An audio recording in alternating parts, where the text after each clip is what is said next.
하나님의 말씀은 누가복음의 18장 36절에서 43절 마지막 절까지 하겠습니다.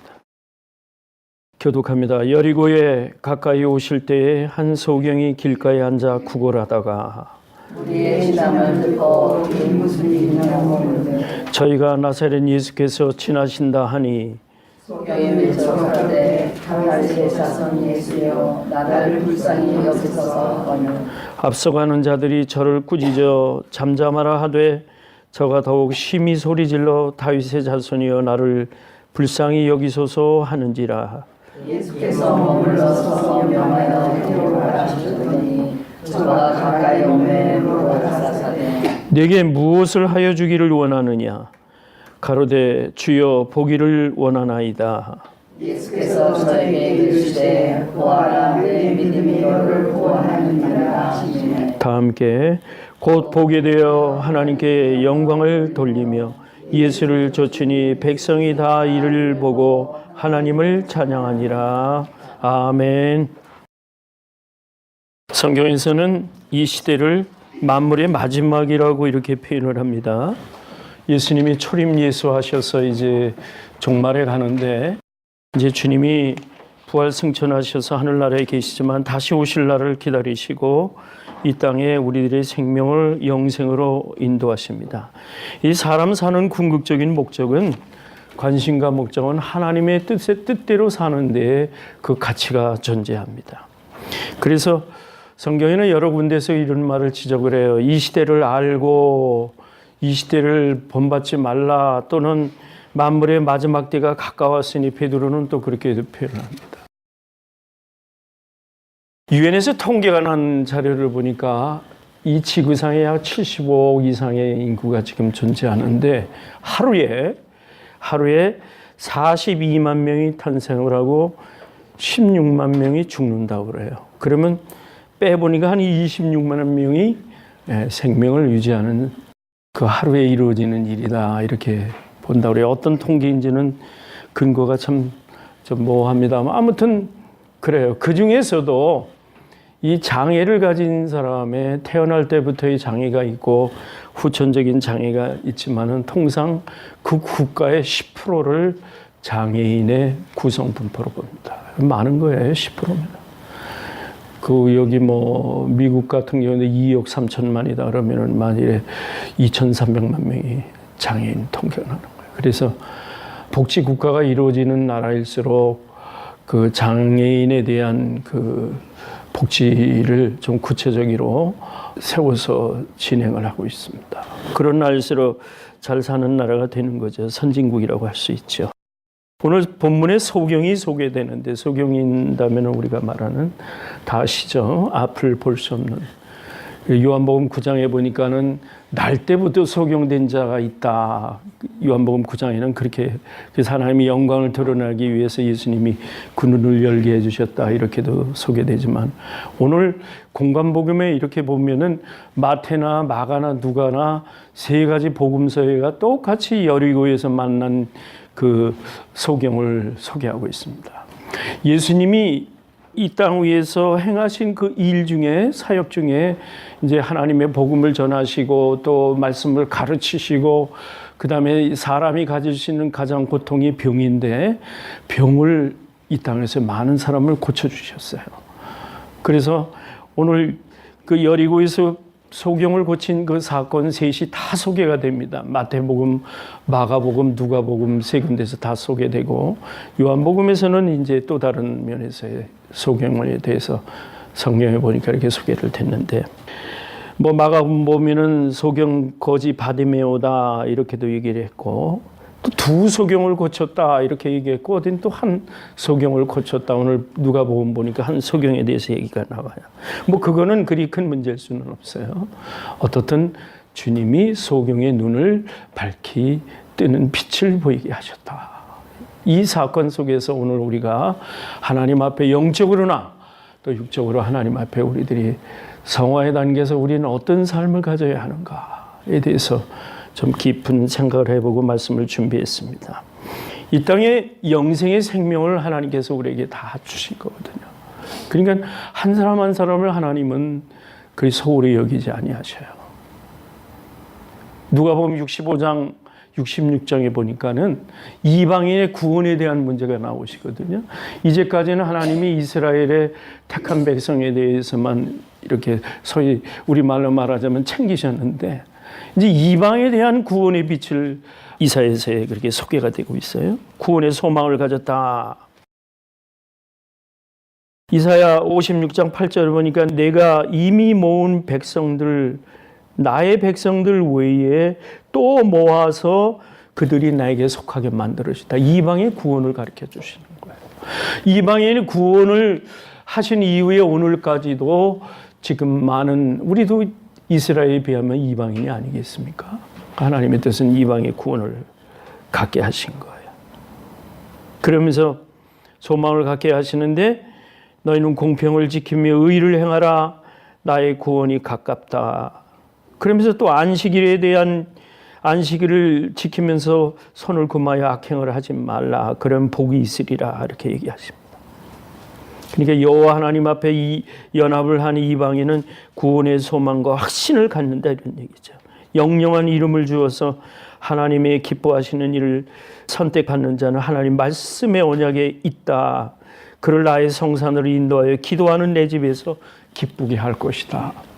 오늘 장로님이 간절히 기도하셨는데 주일날 우리가 이렇게 모여서 주의 성산에서 주의 예배전에서 신령과 진정으로 예배를 드리는 여러분은 안식일을 하나님 앞에 잘 드리는 분이기 때문에 성경에 오늘 본문에 소개하던 대로 여러분 다 복을 받으신 분들이에요.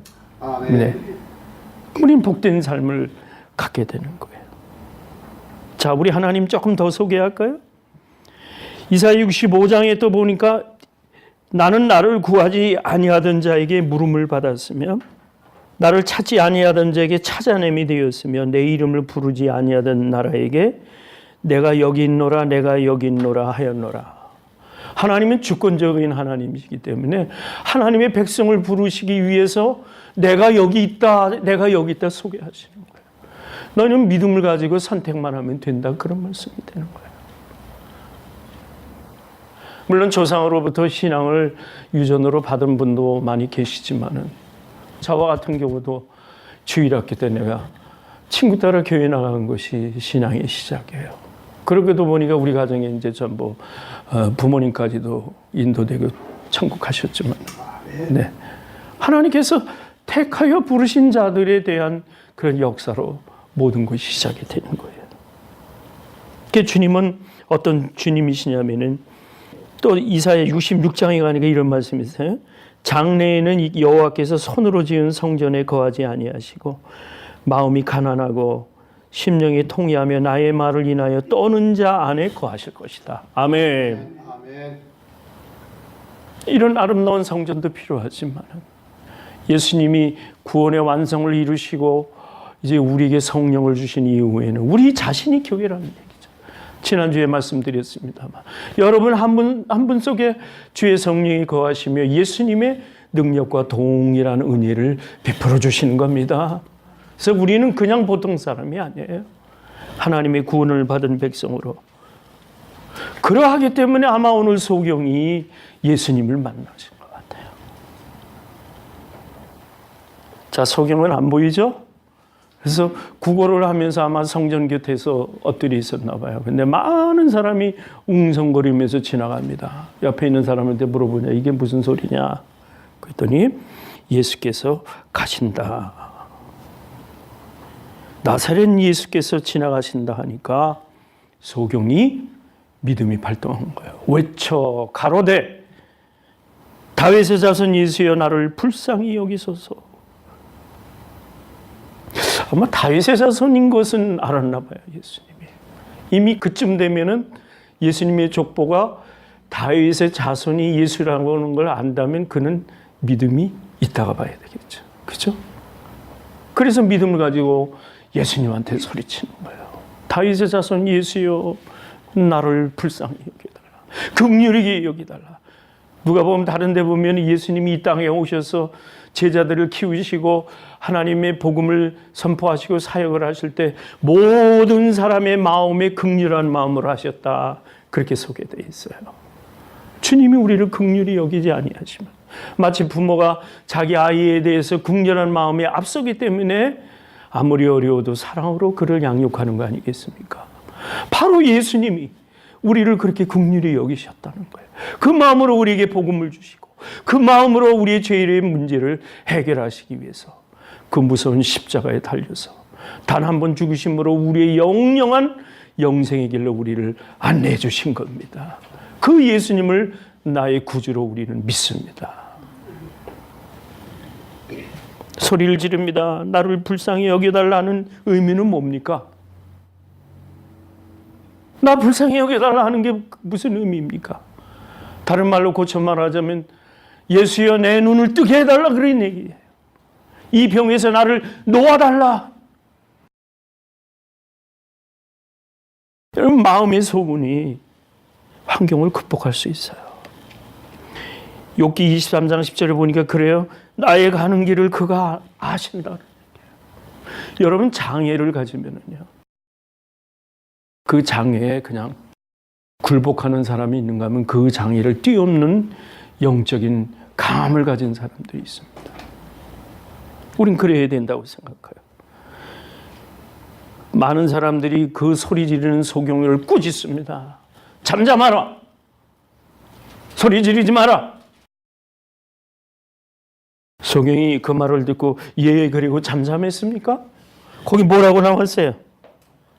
더욱 심히 소리질러 다윗의 자손이여 나를 불쌍히 여기소서. 또 반복합니다.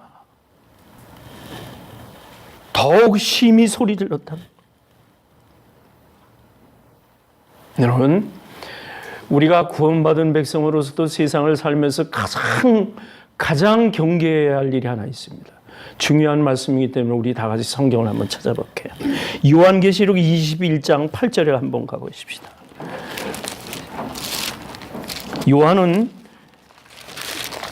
주님의 말씀을 어떻게 기록했는가 한번 보죠. 새 하늘과 새 땅에 대해서, 앞날에 대해서 얘기를 하시면서 이기는 자들에 대한 얘기를 했거든요. 알파와 오메가 되신 예수님의, 자 7절에 보니까 이기는 자는 이것들을 유업으로 얻으리라. 나는 저의 하나님이 되고 그는 내 아들이 되리라. 8절 우리 다 같이 계시록 21장 8절 다 같이 시작. 그러나 두려워하는 자들과 믿지 아니하는 자들과 흉악한 자들과 살인자들과 행음자들과 술객들과 우상숭배자들과 모든 거짓말하는 자들은 불과 유황으로 타는 못에 참여하리니 이것이 둘째 사망이라. 아멘. 자, 여기 두려워하는 사람이라고 그랬어요. 그럼 이런 답이 나와요? 예수 믿고 구원받고 영생의 확신을 가지면은 영생의 기쁨으로 살아야지. 이 세상 사는데 두려워하는 마음으로 살면은 된다 안 된다? 안 된다는 겁니다. 디모데후서 1장 7절에 보니까 우리 하나님이 우리에게 주시는 것은 두려워하는 마음이 아니에요. 오직 능력과 사랑과 절제하는 마음이라고 그랬습니다. 아멘. 이 땅에 살면서 두려워하면 안 돼요. 소경이 두려워했다면 아마 주변에서 꾸짖을 때, 누를 때 잠잠하게 그냥 있었을 거예요. 오늘 신앙의 원리를 여기서 우리가 배웁니다. 사람마다의 다 문제가 다릅니다. 그래서 요한복음 15장 뭐라고 그래요? 하나님이 우리를 먼저 택하여 주셨다고 그랬거든요. 내가 주님을 택한 게 아니에요. 왜? 가서 열매를 맺게 해야 돼. 그 열매가 항상 있게 하여야 합니다. 너희가 내 이름으로 무엇이든지 구하면 다 주께서 주시겠다 그랬습니다. 이 마지막 때에 사는 삶의 원리는 너희는 그러므로 서로 사랑하라 그랬거든요. 두려워하지 않는 마음에는 사랑의 마음이 있습니다. 하나님의 은혜를 깨닫는 마음에는 사랑하는 마음이 있는 거예요. 그래서 우리가 제일 경계해야 될 것이 뭐냐면 두려워하는 마음을 가지면 둘째 사망에 처한다는 거예요. 그래서 신앙의 원리는 두려워하시면 안 되는 겁니다.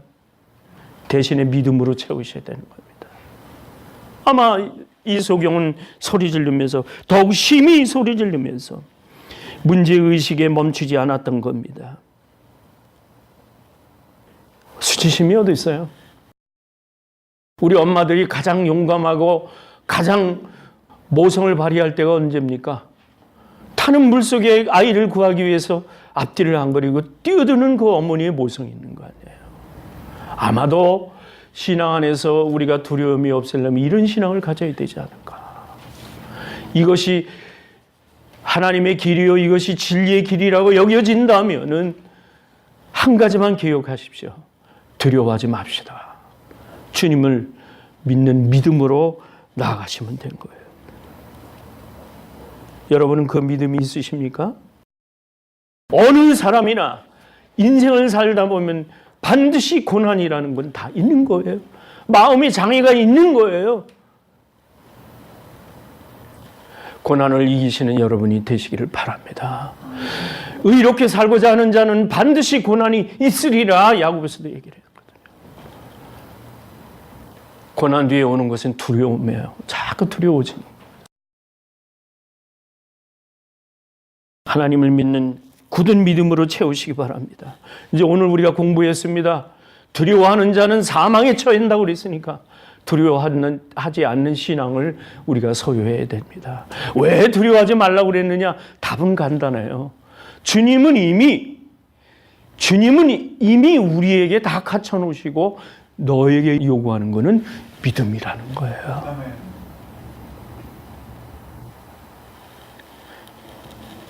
제가 이 얘기를 좀 미리 해드릴게요. 칼 힐티라고 하는 스위스의 유명한 신앙인이 그 말을 했어요. 우리가 믿음으로만 살으라 그랬어요. 믿음으로.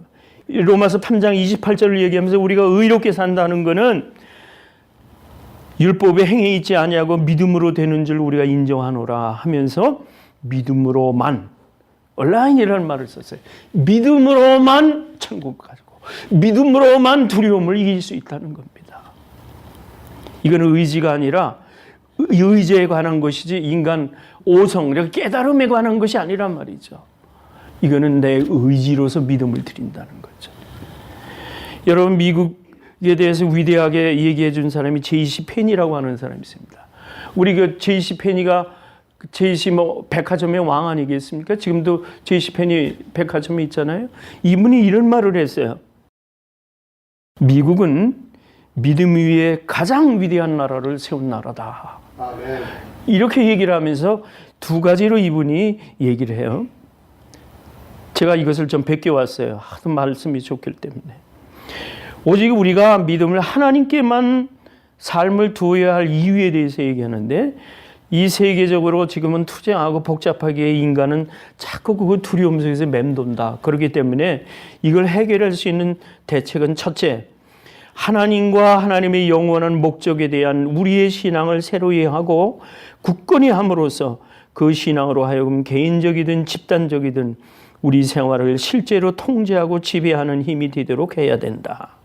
두 번째, 하나님께만 우리가 믿음을 둬야 될 그 해결이 뭐냐면 우리 자신을 하나님의 손에 맡기고 오직 하나님의 뜻에 겸손하게 복종해야 한다. 아멘. 하나님으로 사십시다. 간단한 얘기예요. 하나님으로 믿음을 가지고 두려움을 없이 살면. 베드로가 예수님의 배를 따라서 물 위를 걸을 때에 물에 빠졌어요. 왜 두려워하느냐? 왜 두려워하느냐? 주님은 두려워하지 말고 하나님을 믿으라 했습니다. 예수님이 부르셨습니다. 소리 지르는 그 소경을 예수께서 내게로 오라고 부르셨습니다. 예수님이 가시다가 머물러 서서 명하여 그를 데려오노라. 저가 가까이 왔습니다. 자, 여기서 우리가 귀중한 걸 배웁니다. 주님이 그 소경이 원하는 걸 몰라서 데리고 오라고 하신 게 아니에요. 그 소경한테 반드시 질문을 합니다. 여러분한테 질문하십니다, 주님이. 내가 네게 무엇을 하여 주기를 원하느냐. 다른 성경에도 그런 말이 나오죠? 반드시 주님께 구할 때는 병 낫기를 구합니다. 근데 여기는 뭐라고 그래서 이 사람이? 주여 보기를 원합니다. 소경이 원하는 거는 간단하죠. 난 눈 뜨서 세상에 광명한 햇빛을 좀 보기를 원합니다. 우리는 가장 멋지게 사는 세 가지가 있습니다. 첫째는 신앙으로 사는 겁니다. 구원 예수님을 구주로 믿고 이 땅에서 복을 누리며 사는 겁니다. 두 번째는 삶의 형통이 있습니다. 요한 3서 1장 2절에 보니까 사랑하는 자여 내 영혼이 잘된 것 같이, 자, 신앙 안에서 영혼이 잘되면 내가 범사에 잘되고 강건하기를 내가 구한다. 건강한 생활에 형통한 그런 축복받기를 원합니다. 세 번째가 있습니다. 중요하기 때문에 말씀드립니다. 세 번째는 소통하는 인간이에요. 사람이 성공을 하려면 소통을 해야 돼요. 즐거운 교제가 있어야 돼요. 우리 교회도 서로 간에 근자에 들어서 너무너무 나는 지난번에 집에 가서 그런 얘기를 했어요. 교회가 너무 재밌습니다. 교회가 너무 즐겁습니다. 왜? 성도 상호 간에 소통하고 서로 교제하고 같이 밥 먹고 나누고 이런 기쁨들이 그 얼굴에 보여요. 제가 볼 때. 이거보다 더 좋은 교회가 어디 있습니까? 사도행전 2장 47절에 뭐라고 그랬어요? 서로 즐거워하고 서로 가진 것을 재산을 팔아 나누어 가졌다. 그래서 이 말씀을 지난주에 묵상을 해보니까 이렇게 해석이 되더라고요. 여러분 집에서 맛있는 거 가져오시죠? 예? 우리 사모님은 어쩌기도 뭐 오늘 가져다가 누구 드려야 되겠다고 해서 뭐 이렇게 선물을 싸던데. 그분은 아마 좋겠어요. 내가 좋아하는 거 드리는 것 같아서. 그 즐거운 마음으로 내 집에 있는 거를 싸가지고 와서 전해드릴 때 그 소통함이라는 거는, 즐거운 교제라는 거는 아마 이 초대교회가 그런 것 같아요. 자기가 있는 재산을 팔아서 내 교우들 중에 어려운 사람이 없는가 하고 돌봤다는 거예요. 케어했다는 거예요. 그런 속에서 참된 교제가 나온 거예요. 그러니까 어떻게 돼요? 그 교회가 아닌 사람이 그 교회를 쳐다보니까 저 교회 가니까 서로 사랑이 있구나. 아, 좋구나. 나도 가야지. 칭송을 하다 보니까 주께서 날마다 구원받는 사람을 더하게 하시느니라. 아멘. 여러분 전도하시면서 좋은 교회 만드십시오. 그럼 우리 교회 부흥하는 겁니다.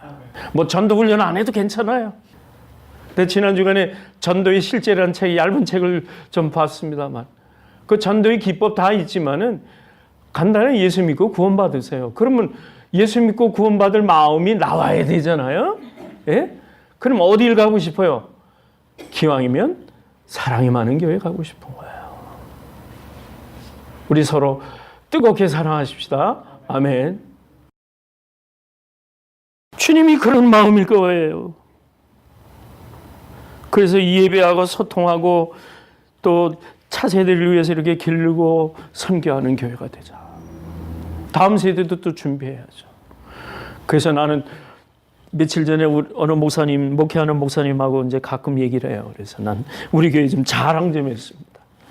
우리 교회 장로님이 우리 젊은이들을 잘 케어하시고 인도하시는데 너무 좋습니다. 부모가 자식 공부 잘하면은 자랑하고 싶죠? 입이 근질하죠? 그거 좋은 거예요. 그게 복이니까. 여러분 우리 교회 어디 가서든지 자랑 많이 하시기 바랍니다. 우리 교회 사랑이 많아요. 우리 교회는 장래가 있고 소망이 있어요. 그게 믿음이기 때문에 그렇습니다. 이런 교회, 이런 개인의 삶이 되면은 저는 이런 교회가 되어지기를 소경된 자에서 눈뜨기를 원하는 겁니다. 우리 교회가 이렇게 눈을 뜨기를 원합니다. 예수님 앞에 고백을 했습니다. 내가 눈뜨기를 원합니다. 보기를 원합니다. 자, 주님 요한복음 9장에 보면은 실로암 가서 물가에 가서 진흙을 이겨서 바르시고 실로암 물가에 가서 눈을 씻으라 하셨는데 여기는 말씀으로 고치셨어요. 가라. 내 믿음이 너를 구원하였다. 우리 한번 따라해 볼까요? 가라. 내 믿음이 너를 구원하였다. 아멘. 우리 예수님은 말씀에 치유하시는 거예요. 믿음이 없으면은 두려워지는 겁니다. 이게 하나님의 사랑의 방식이 그거예요. 하나님은 믿음을 원하시는 거예요. 하나님 나라를 이제 회복하셔서 한 사람 한 사람을 지명하여 우리를 불렀는데 여러분이 인생의 만족감을 가지고 사셔야 되는 거거든요. 베드로전서 4장 읽어보니까 육체의 남은 때다 이렇게 표현했거든요. 네가 이제까지 예수를 몰랐다가 예수를 안 이후에는 예수 그리스도가 남은 과제를 감당하라 그 얘기입니다. 이 땅 위에서 현실적으로. 그러니까 예수님의 남은 고난을 우리가 채운다는 것은 이제 예수님처럼 이 땅에서 성령에 의지하여 여러분들이 주의 하늘나라 복음 전하는 일에 여러분의 수고하시라 그런 얘기인 거예요. 거기서 인생의 보람과 의미를 찾는 겁니다. 우리가. 여기 내 믿음이 너를 구원하였다는 말은 육체적으로도 회복하지만은 단순히 이 사람이 육체적 회복만 했겠어요? 영적인 회복을 한 겁니다. 구원받은 겁니다. 우리의 자세는 이 받을 만한 자세가 되어야 됩니다. 그 축복을 기회가 옵니다. 우리 인생 살다 보면 기회가 오잖아요. 주님 만날 기회가 오고 주님께 축복받을 기회가 오고 오늘 교회에서 축복받는 말씀을 드릴 때가 기회가 오는 겁니다. 레마의 말씀으로 나를 변화시킬 때가 오는 겁니다. 예수님이 마태복음 9장에서 이런 말씀을 하셔요. 건강한 자에게는 의원이 있을 때 없고 병든 자에게는 했을 때 있나니 내가 긍휼을 원하고 제사를 원하지 아니하노라 하신 뜻이 무엇인지 배우라. 내가 의인을 부르러 온 것이 아니요 죄인을 부르러 왔다. 아멘. 이 소경은 자기가 원하는 것을 얻었습니다. 43절 마지막 전을 봅니다. 거기 곧 보게 되어 하나님께 영광을 돌리며 예수를 쫓으니 백성이 다 이를 보고 하나님을 찬양하니라. 하나님을 찬양하는 것은 숭고한 신앙이에요. 신앙의 표현 중에 완결편인 겁니다. 왜 하나님께 찬양을 했겠습니까? 소경으로 살던 자가 눈을 뜨게 됐다는 거예요. 하나님께 영광을 돌렸습니다. 사랑하는 여러분들이 여러분의 인생에서 육신의 눈은 아닐지라도 마음의 눈이 아직도 소경 중에 계신다면 오늘 이 말씀에 은혜 받으시고 마음의 눈을 활짝 뜨시기를 주의 이름으로 축원합니다. 하나님 아버지 감사합니다. 우리가 하나님 앞에 이 귀한 축복을 받을 만한 자세로 갖추게 하여 주시옵소서. 아버지 하나님 마음의 소경이 아니요 육신의 소경의 눈을 뜬 자는 하나님께 영광을 돌렸다 하였사오니 우리들이 바로 그 말씀의 주인공이 되게 하셔서 구원받은 자의 남은 인생을 활짝 열린 인생을 복 가운데 살게 하여 주옵소서. 예수님의 이름으로 기도하옵나이다. 아멘.